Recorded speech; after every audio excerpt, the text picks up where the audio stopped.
Ei näkynyt olevan paikalla.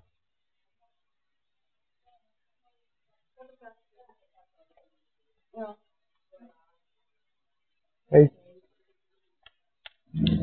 Tulin ilmoittaa, että en työnhakijan myös olen sairaslomalla. Aha, selvä. Anna.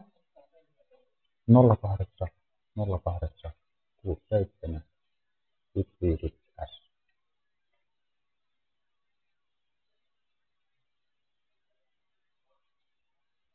Jep.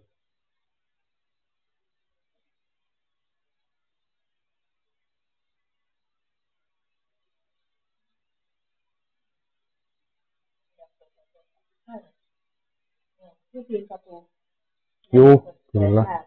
Jep.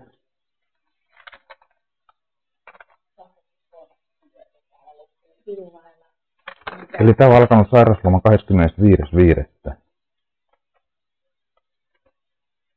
Se päättyy 1.2. Jaa. Määräaikaisesti. 5. ja 1.12.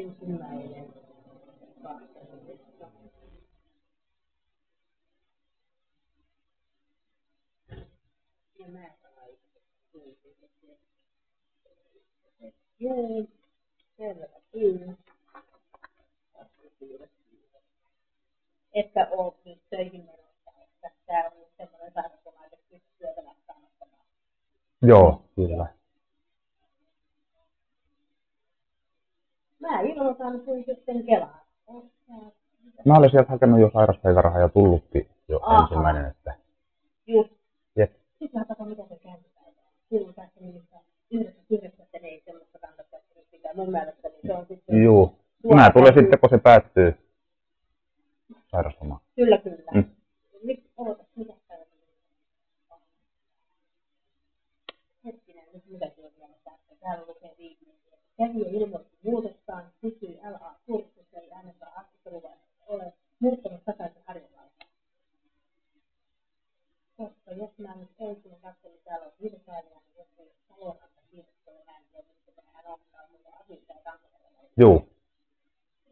Tämä oli niin kuin meidän hakijoita. Kyllä. Ja mä otan sitten tekemään. Joo,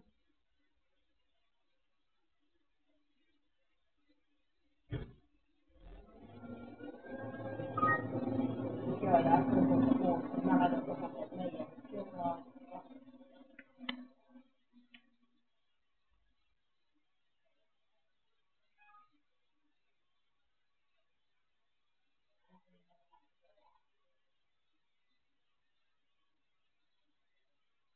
Onko sinulla käsittää? On. Täällä on pelkästään. Onko sinulla tätä internetiä? On. Sekin on kännykkä. Kyllä mä ajattelin, että meillä on kännykkä. Tähän on noin kiinteistöön ja tässä on kännykkä. Tämä on tämä nollakanta. Juu, kyllä, kyllä.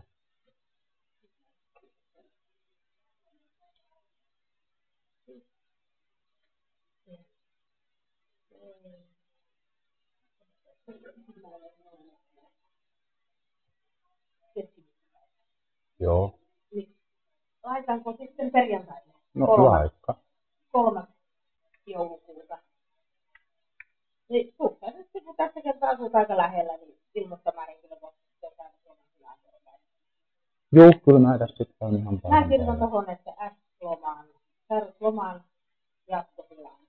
Että siitä tuli informoimaan. Niin noin kirjoitin siitä. No niin, jep, selvä. Hyvä. Kiitos. Kiitos. Hei. Hei hei.